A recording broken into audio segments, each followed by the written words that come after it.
a current occupational therapist, largely inspired by my brother's journey through OT. I am a very informal speaker. And so please feel free to interrupt me, message in the chat, ask questions. I want to hear y'all's experience. I feel like part of the reason why I love my job so much is getting to hear and learn from other people daily. And just a lot of these things, are going to be based off of my clinical experience thus far, and then my relationship with my brother and kind of those experiences.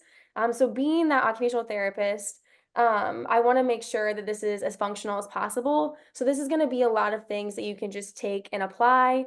And it may be things that directly apply to you, you've tried, or newer things. But like I said, again, would love to hear y'all's experience and kind of what you've tried, what you found successful, because I truly am a student at heart, and I love learning and connecting with others that are in this area.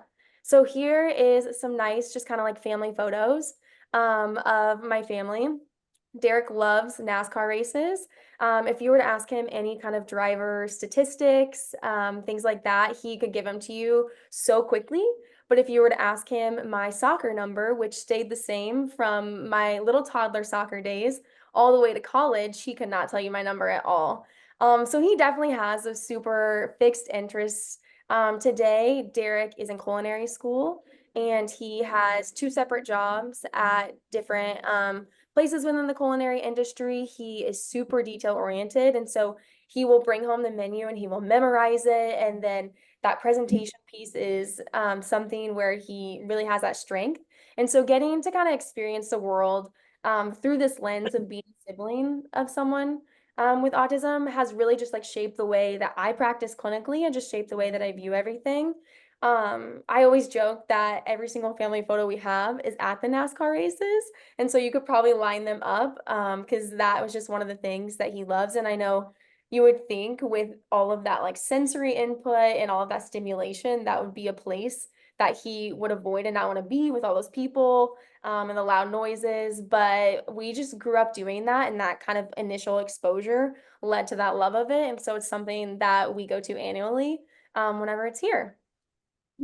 So learning objectives for this presentation. So again, like I said, as an occupational therapist, I want everything to be super functional, and I want you guys to be able to take things and apply them. So identifying and applying 2 strategies to utilize when encouraging participation in those activities of daily living. Identify and apply strategies when encouraging community participation. Define self-regulation, co-regulation, and use strategies for both. And then understanding that difference between the academic versus medical model.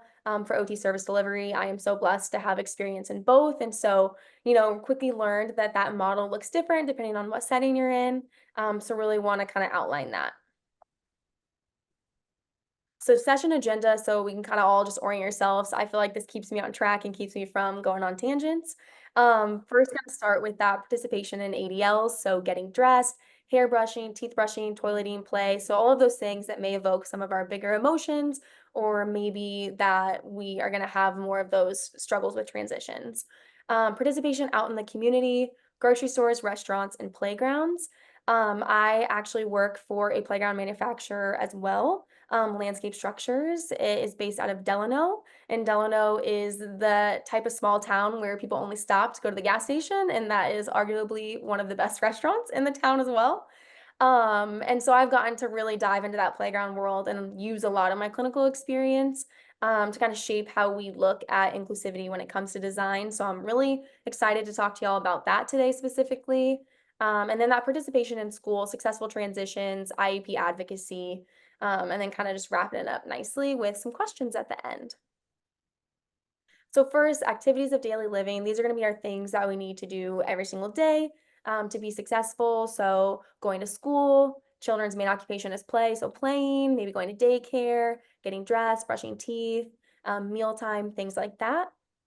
And so dressing strategies to increase that participation. So when we're thinking about getting dressed in the morning, we want to think about that backward chaining approach, providing choice. That's going to really give them that autonomy, use of visuals, and then social stories. I've seen a lot of these be super successful in a lot of different case scenarios with current families that I've worked with, as well as just in my own kind of personal life as well.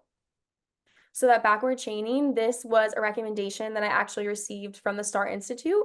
It's called Your Child's Dressing Workbook. And if you look it up, online. It's a free PDF to download, and it includes that backward chaining. So you'll do a step, they'll do a step, and that's really going to help with that overall learning process of it. And it's going to include those visuals so they kind of know what to expect. And so they're getting it in different forms besides just that verbal form from you, and that in-person model, but actually having it modeled as well within the book. So it's a free resource. Definitely encourage you to check it out, especially if you have a kiddo that's maybe not wanting to get dressed in the morning, or is maybe struggling with more of that like motor planning of the steps of it all. This is a super helpful resource. Hey, Visual schedule. Ariel, Yeah. I'm gonna just quickly interrupt. Sorry. Yeah. Oh my gosh, don't apologize. At KUMC, we are experiencing a tornado warning right now. Oh, But we're gonna stay on. Just wanted to let you know in case that causes any issues, but we are gonna go down to the basement right now. But just wanted to let you know, but feel free oh. to continue. Okay. Sorry to Oh my. interrupt, but No, do not apologize. I said welcome to interruptions, even if that includes weather reports. I'm gonna expect one, yeah, I feel like now every so often. Everyone, please stay safe. Definitely understand this is gonna be recorded if you have to hop off, and safety is number one priority. But thank you for that heads up, Jacob. of So visual course. schedules, has anyone used a visual schedule or found success with that? I can't really see the chat. So feel free to unmute yourself or put it in the chat. Um, any use of visual schedules? Being successful. I say that they're gonna help me with the chat as they're currently trying to move downstairs.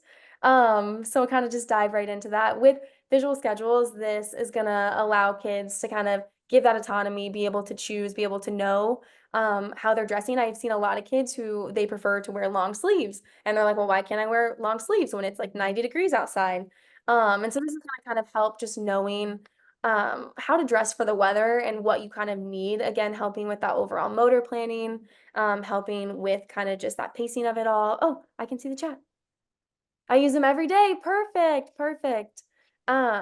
Yes, I feel like a lot of kids benefit from my experience, especially with the kids that I see clinically, as well as my brother. You know, we were a household that ran on visual schedules, and that is what made our world go round. That's how we found success.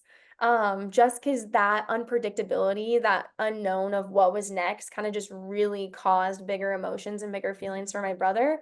And so any kind of opportunity where we could exercise more of that extra step of saying, hey, first we're going to go to school, and then after school, we're going to go to the playground for a few minutes, kind of just giving him an outline of what to expect throughout the day. I feel like we're seeing more and more visual schedules incorporated into just every single kid's daily life, especially when it comes to that school setting. And so taking that and incorporating it into everyday activities, and allowing them to maybe pick the icons for it, again, helps with that overall buy-in. Or maybe you can create this with one of their preferred characters. Say they really like Bluey, and you're like, okay, like Bluey has to get dressed and you also have to get dressed. I found a lot of success with kids whenever they are having kind of that buy-in of, oh, like, you know about Bluey, you like Bluey too, so like we're gonna get dressed together, and kind of making it more motivating and helping with that overall buy-in, like I said.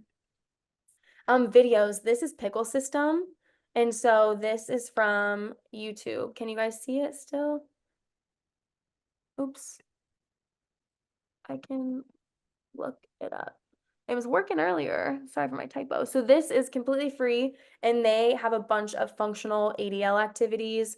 So you can see kind of toileting, but they also have dressing, putting on deodorant. I highly recommend this for all of those functional skills, especially I've worked with a lot of older kids when it comes to washing face, things like that, and it provides a nice little video. They also have kind of written instructions that go with it as well in visual schedules. So seeing a lot of success with this. So always like to give kind of those free resources to y'all when they're out there. So again, Pickle System, gonna show kind of those real life videos. Sorry, that's not playing right now. But that'll show you kind of how to put a jacket on, or how to brush your teeth, or things like that. Social story. So here's an example from Teachers Pay Teachers, from Play Based Fun, of how you can kind of incorporate the weather and just different stories into getting dressed to kind of help with that overall participation, that overall motivation to engage. I've also done this where I've taken pictures of the actual kid and helped with getting dressed. I know a lot of times for me and my brother, we would always lay our clothes out the night before. And so kind of create a social story of like, oh, I'm gonna wear this today. And like we would always like present them to our parents, almost like a runway of like, oh, I'm gonna wear this to school tomorrow and it's gonna be so cute. I also always like to tell a story with this that my brother specifically, he has like a Monday outfit, a Tuesday outfit, a Wednesday outfit, a Thursday outfit. And that is kind of what makes his world spin around. And he will do laundry to make sure that Monday outfit is ready to go by the time Monday rolls around. And I've had families in the clinic where they've came and they've approached me and they've said, hey, like our kid only wants to wear red shirts. And I'm like, great, like let's buy some more. Like if that's what he's wanting to wear, if that's what he's interested in, like let's do that. And you know, if that's going to keep us regulated, that's going to keep us getting dressed in the morning, and that's going to keep us engaged in the activity. I don't see a problem with wearing red every day. It's super functional. He has clothes on. He's able to get out the door and do that. So definitely always encourage kind of that functional option, that choice, that autonomy, of helping them pick out their outfit, or if they want to wear a certain color a certain day, just kind of incorporating fun things into that. Hair brushing. So this is one I have seen a lot of friends who have not enjoyed hair brushing at all, because it just is a bigger sensory experience. You're getting a lot of different input when you're hair brushing. And so kind of some success things that I have found has been letting them brush your hair. So kind of letting them say, oh, like, do you want to brush my hair today before I brush your hair, and kind of not pushing that. And have found a lot of success with letting them brush my hair, pretend play. So doing hair salon, taking turns. So maybe doing a couple brushes of your hair and then doing a couple brushes of their hair, sectioning hair and taking breaks in between sections. So that way you're not doing it all at once, allowing them to choose accessories, hairstyle, again, like giving them as much autonomy and a choice as possible, and then integrate it into your other daily routines that might be more preferred. And so pretend play, know these American Girl dolls very well. So maybe doing different styles with them, showing them, oh, like, look how I brush the doll's hair. Like, they like it. She's going to look so pretty when she's done. And so getting to kind of practice it before it's done on themselves, kind of, again, setting that expectation, letting them know kind of what it's going to look like and how you're going to do it. Choosing accessories or hairstyles, so giving them that autonomy. Maybe they want to wear a bow, maybe they want to wear a headband. Or maybe you guys look up a picture online and you're like, oh, like we should try to do this today. So again, giving them that choice. Moving on to that teeth brushing, complete the activity together, pretend play, brush their favorite toys' teeth, use a visual timer, visual schedule with steps, social story. These are all things that I found successful when working with different kids.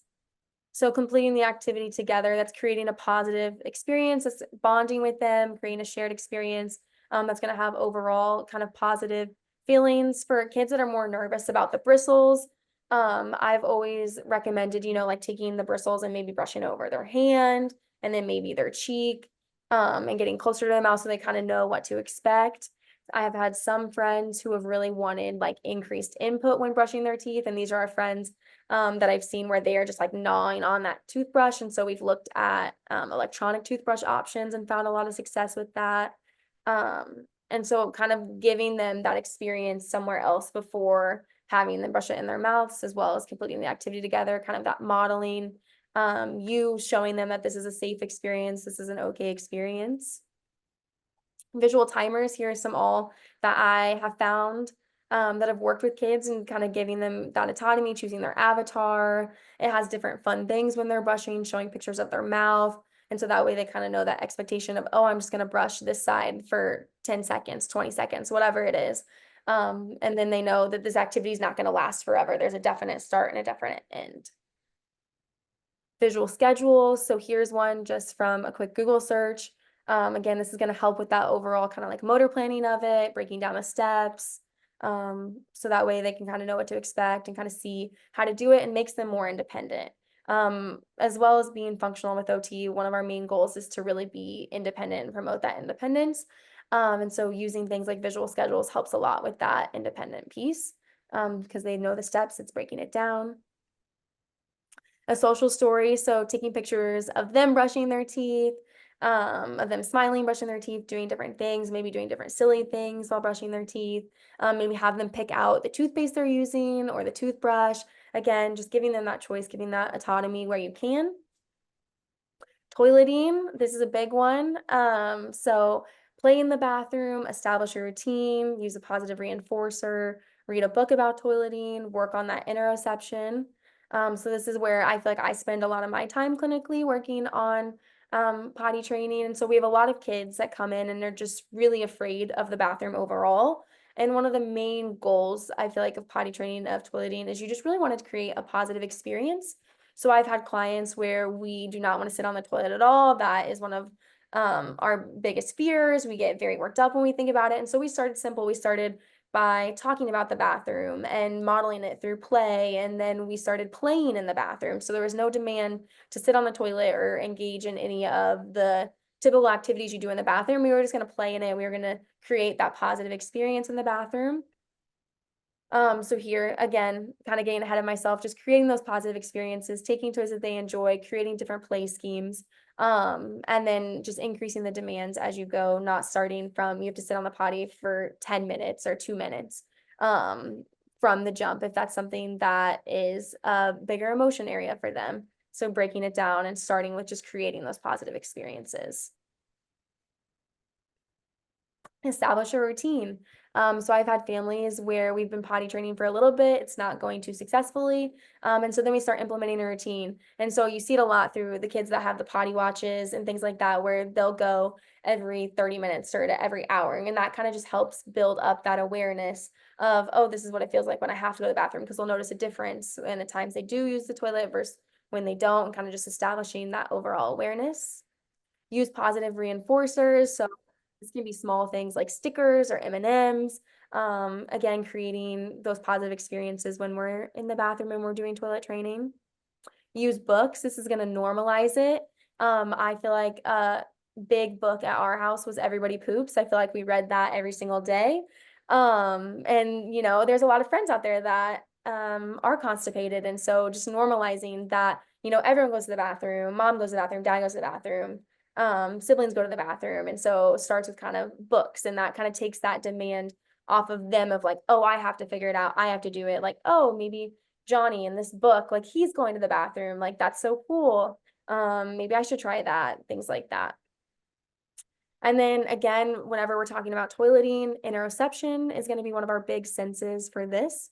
So activities that are going to build that interoception is going to be yoga poses, deep breathing exercises, check your heartbeat activity, or activities that are going to build that overall body awareness. So things like Simon Says, red light, green light, different activities like that are going to build that overall awareness of where my body's at in space and kind of what it's doing and what's going on.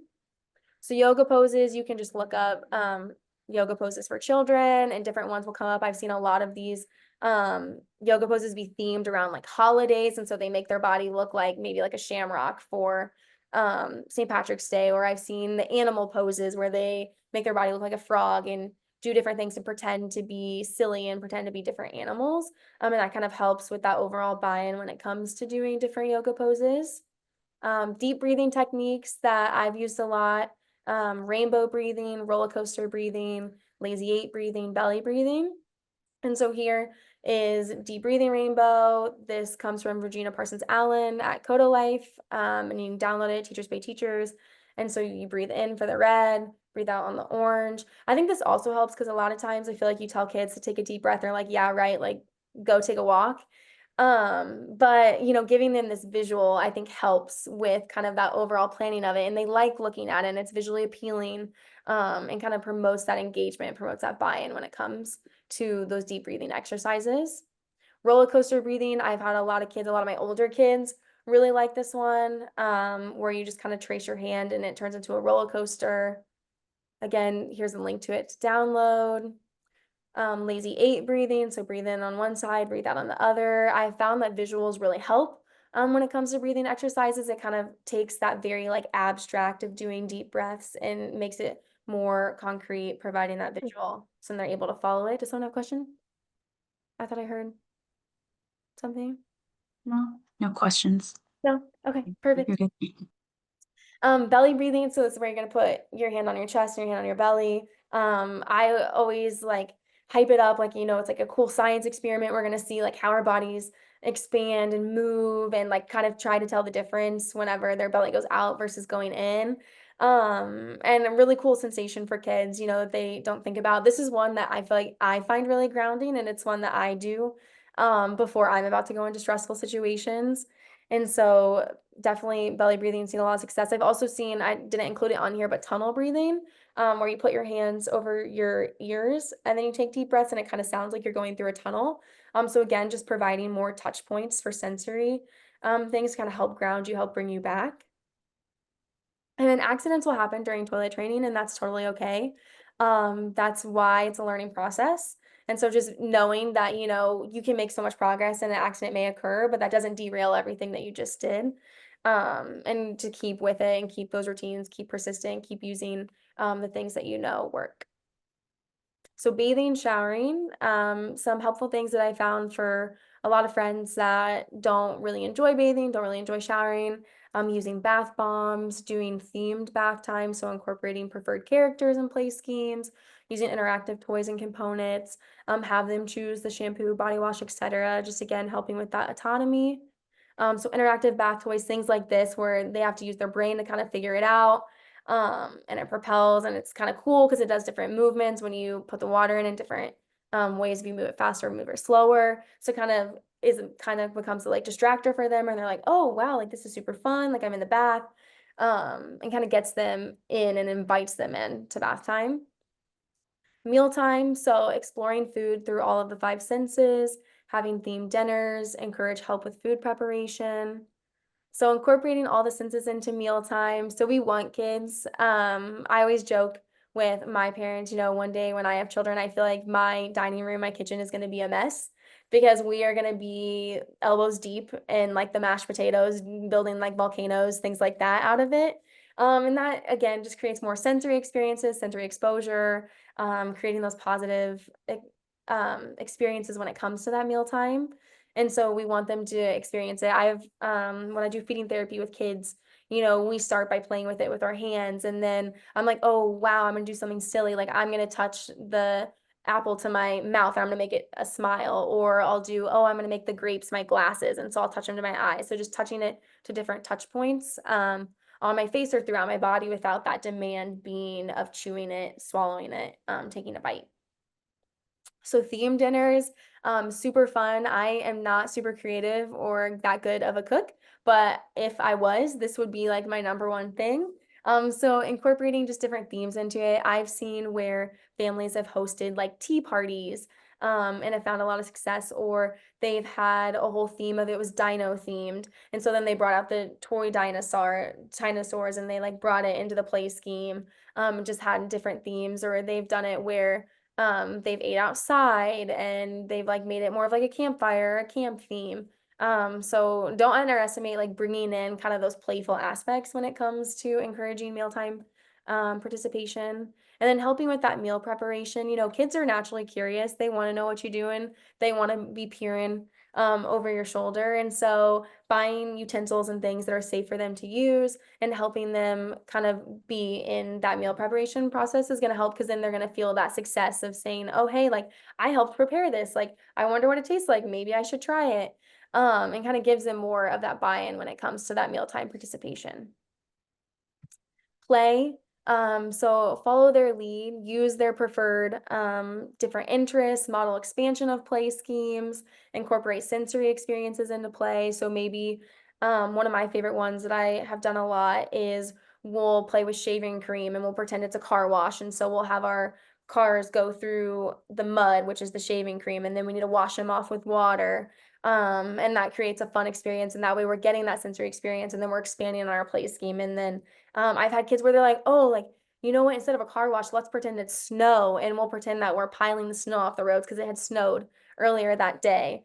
And I feel like I take a lot of like play themes and all of those things from a lot of my kids that I get that are super playful. Because growing up, my play partner, my main one being my brother, we did a lot of garbage truck, a lot of police officer, And then, that was like kind of what we did. And now knowing what I know now, I'm like, wow, like I wish I would have expanded it more and been like, oh, if you're gonna be a police officer, I want to be a cowboy. But you just don't know those things at the time. So kind of taking it and being like, oh, like maybe we can shift it away and change it this way. Someone have a question? Oh no, another tornado warning. Please stay safe, y'all. I'm so sorry that the weather is so tumultuous outside.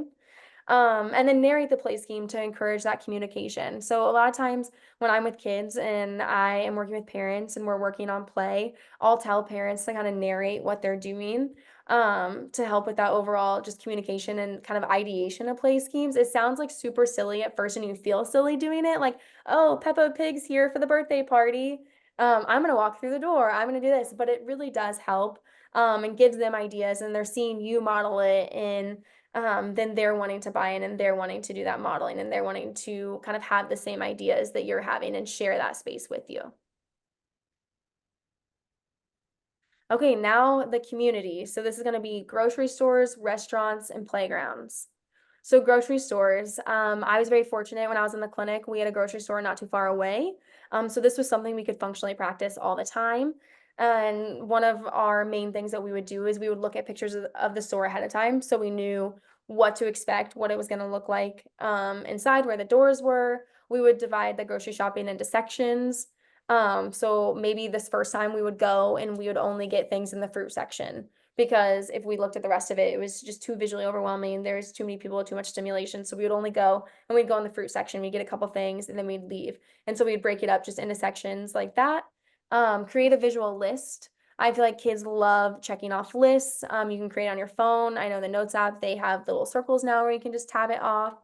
Or you can create a paper list and have them cross it out. And then allowing them to push the cart. It obviously is going to be a lot slower of a process with them pushing the cart unless you have a race car driver behind it and they are just moving up and down the aisles. But that's going to kind of give them some input if their body's needing that like deep proprioceptive input to their muscles and joints to kind of help keep them grounded, keep their energy levels good. Pushing the cart is one of those activities that's going to really help keep them and give them that input and keep them engaged.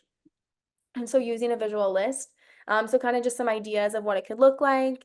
There's different websites where you can type in what you need and it'll create lists for you. I just feel like Google to the rescue. They have everything on there and so they can create different things for you. Again, showing pictures of you pushing the cart, getting that input, getting that proprioceptive input to their muscles and joints.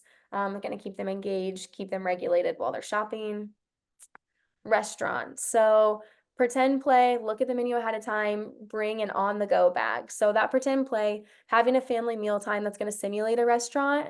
This I think goes again with those themed meals of where maybe you could be the waiter and you can take their order and pretend taking their order.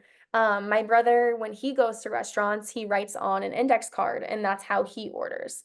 And he will go independently by himself and take it up to the counter. And that's how he orders. So practicing that mealtime, and maybe you make that modification when you're practicing at home during pretend play. Using dolls, action figures, and favorite toys to do a restaurant play scheme. So setting up their favorite things and saying, oh, we should go to the restaurant. Or, oh, we should go do this, we should eat this, we should go here. And just creating it through that play scheme takes that kind of pressure, that demand off of them having to be like, oh, I'm gonna have to do this. This is something I have to do. Look at the menu ahead of time, choose what they want to eat before going. I feel like nowadays there's so many menus that have pictures, which I think are great because then you can see exactly what it looks like. And so being able to show them what different options they have. And so they know ahead of time, oh, I'm going to get this and it's going to be okay. And this is what I'm going to eat. So that they have food there that is safe food, preferred food for them, and having that buy-in from them.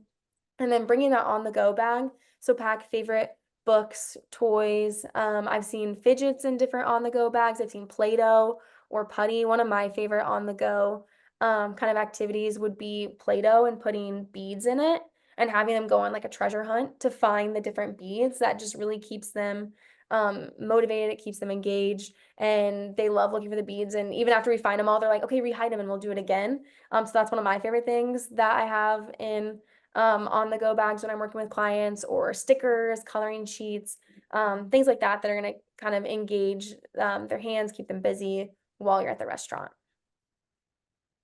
Okay, moving into playgrounds. So this is Strang Park in Overland Park, Kansas. And so when we're thinking about playgrounds, we really want to think about accessing the space, play features, and then utilizing amenities. And so we're going to kind of break all of those down.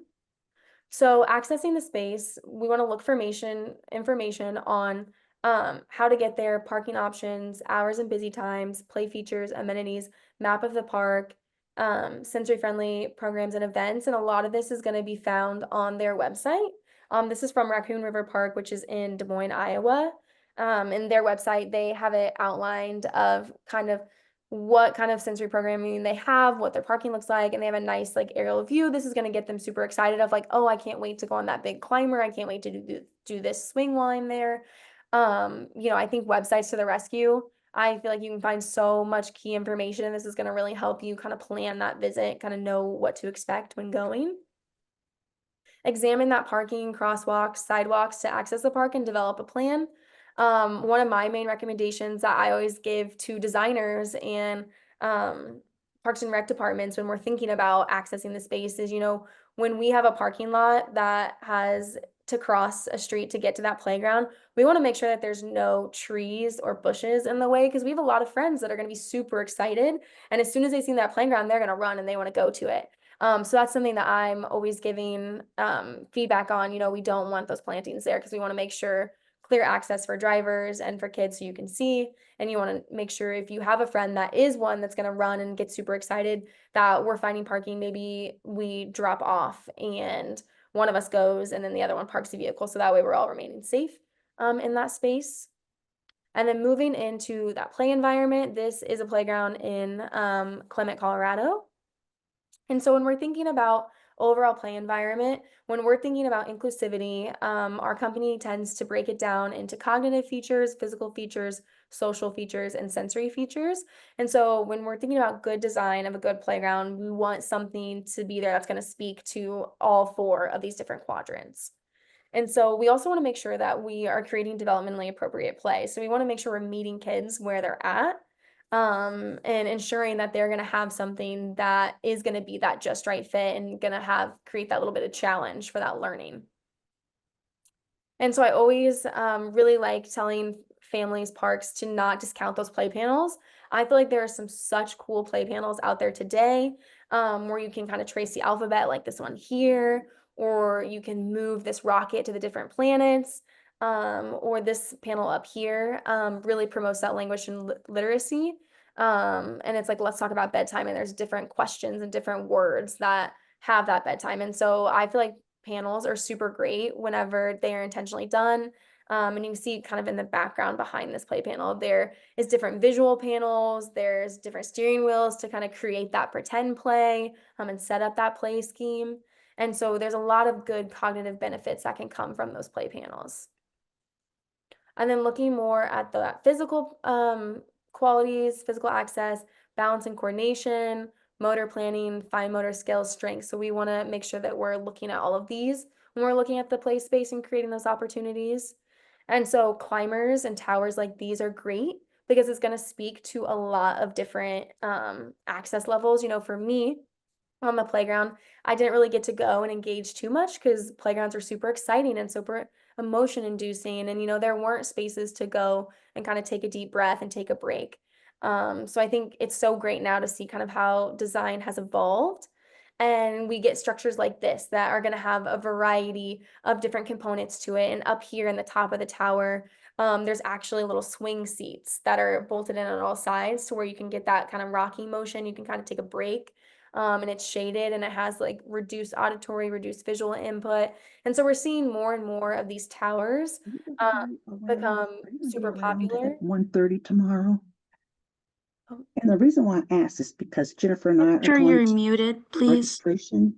And if we have any questions, Yeah, I should be okay. around. Okay, good. I didn't even think about that The yesterday, kind but of yeah. motor planning access Yeah, I should be around. Okay. campus is it's going to have different variety in it, and it's going to speak to different challenge levels. So we're going to have kids who are going to fatigue more quickly, and there's still going to be options. There's still going to be easier routes for them. And we have kids that are wanting to like scale the wall of this and really climb and do those things, and it does speak to that as well.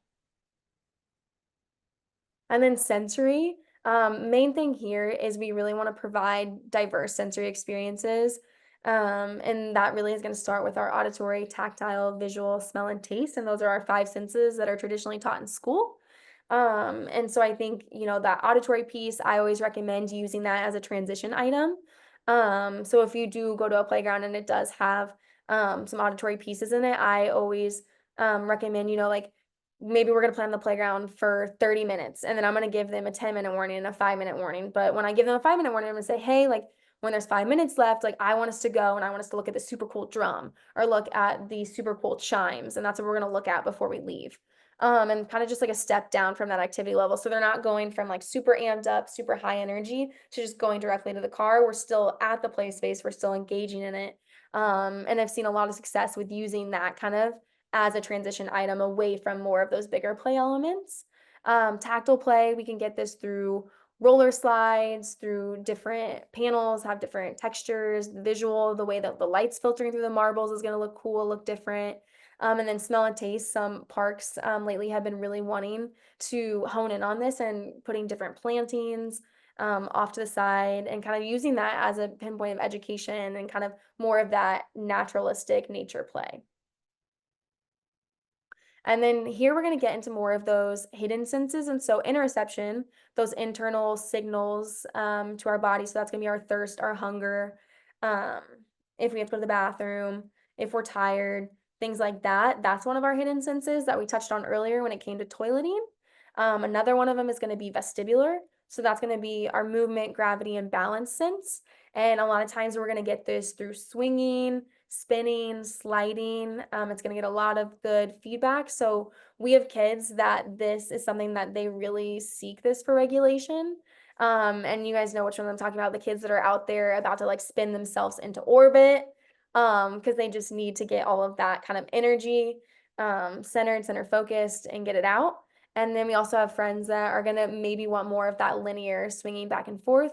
When it comes to that vestibular input, I always say the main thing with this is kind of that autonomy of saying, hey, I'm done spinning, I'm done swinging, that's too high, that's too low. So that way they have full control over that experience. So there's a lot of great pieces out there that are going to help create that user choice and that active participation. Proprioception, that's our other hidden sense. So we have 3 hidden senses and then the 5 traditional ones. So proprioception, input to your muscles and your joints. So here as this friend is pushing that spinner, he's getting a lot of good feedback. And he doesn't want to push it too light because then his friends aren't going to spin. And he doesn't want to push it too fast because he doesn't want to send his friends into orbit and make them dizzy. And so with this, he's just getting a lot of good input. So that's going to be our pushing, our pulling, our climbing. That's where we're going to get a lot of this proprioceptive input. And then social skills.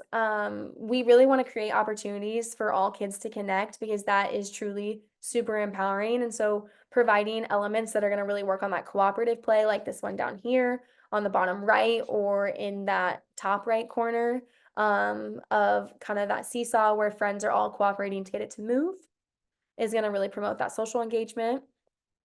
And then we also want to encourage taking breaks in the shade. We all don't want to go forever. And so having options where we can sit off to the side, maybe under a bench, under this seating right here, and just take a breather, take a deep breath, collect ourselves, and then go back out and play. So that way we're not burning ourselves out. We're not getting too overwhelmed with all of the chaos and all the excitement of the play space. And then school. So moving into kind of the last section before we get into questions. We're going to talk about schools.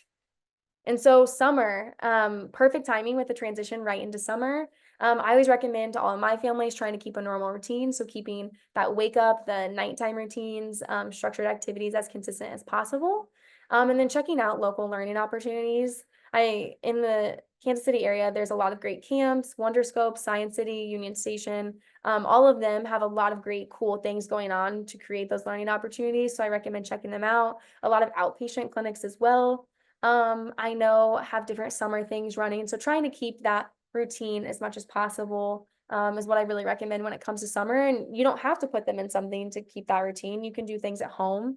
There's a lot of great resources out there if you just look up like fine motor activities to do with my child at home or sensory play activities to do with my child at home, and you're going to find just a wealth of tools and information and things that you can do at home to kind of still create those positive experiences and that structure and that playtime.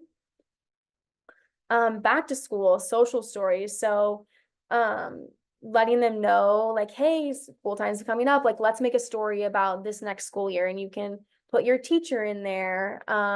Maybe what you think you're going to do the first day of school, what you hope you learn at school. So getting them as excited about school as possible. Attend any preschool events, meet the teacher, kindergarten roundup, things like that. Kind of just helps get that familiarity piece. And then encourage them choosing the school supplies. So if they want the Spider-Man backpack, encouraging that. Encouraging just different choice and autonomy through different school things, back to school clothes, first day of school outfit, things like that. And then homework, breaking, I always think of, I feel like all of the like memes and videos out there of talking about you doing like math homework with your dad. And I feel like that was like very much like my generation, where if dad came to help you on the math homework, like it was ended up in tears. And we don't want that. That is not what we want at all. So for homework, really recommend breaking it into chunks, starting with preferred activity that you can do quickly, and then transition to more of those difficult activities and breaking it up. Time depends on the length of the assignment and that child's attention. In between chunks, provide that preferred activity option. This is that what I got from a really great school symposium that I attended, where the person specialized in ADHD specifically, and they talked about finding a lot of success with using this chunking method when it came to completing homework assignments. So something that I've definitely started to implement and have seen a lot of success with the kids that I currently work with. And then individualized education plans or IEPs. You are such an important part of your child's IEP team, so continue to advocate for what you think is best for your child.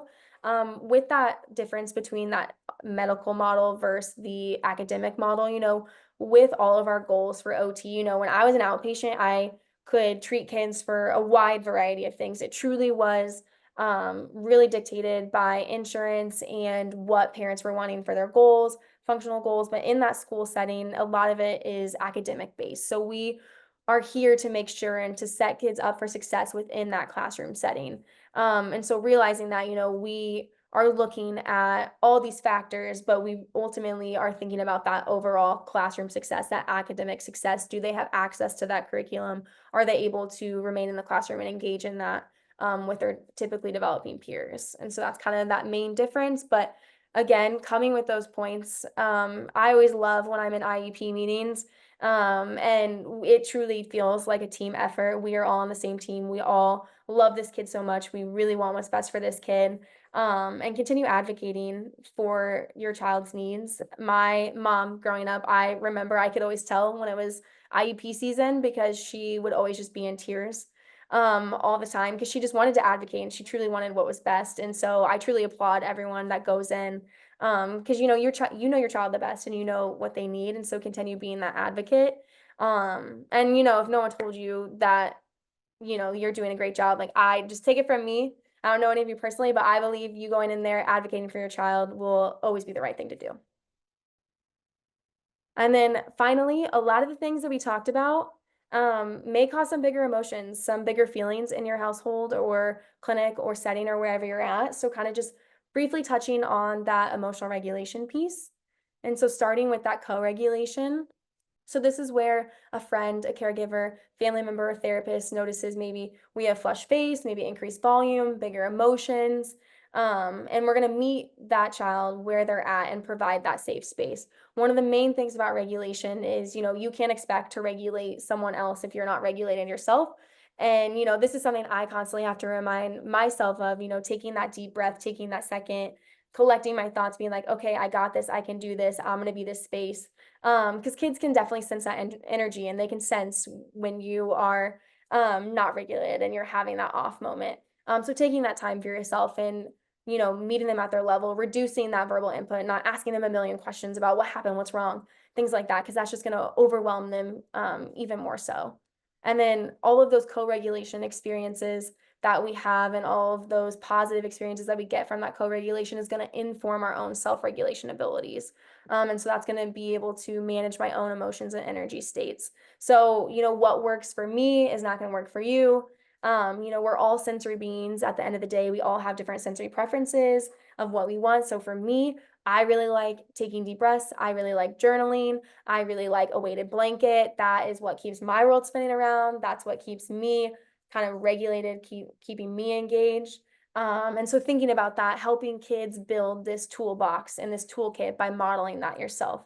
And, verbalizing when you're feeling frustrated and normalizing that and kind of narrating that as well. It initially feels silly, but it helps kids so much. Kind of just learn that emotions are okay and that, everyone has emotions and some of them are bigger than others, some of them are smaller than others.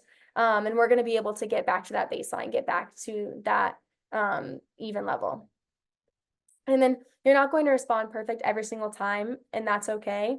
We want to learn and grow from all of our experiences. I've walked away from certain situations in my own personal life, clinical life, where I've been like, oh man, like I should have done this. I think this would have helped next time. And I'm like, that's great. Like we can just learn from it and we can use it the next time. We are all human. And there's going to be on days, there's going to be off days, and we're going to show up in different ways for different things just based on our own personal needs. And so always remembering that when we're in this provider role, this caregiver role, that we have our own needs and that not every single time I'm going to nail the like belly breathing or I'm going to nail that safe space for them. Any questions? Thank you guys for attending. Hope it was helpful. And thank you for bearing with me with the tornado warnings and all of the things, the scary weather.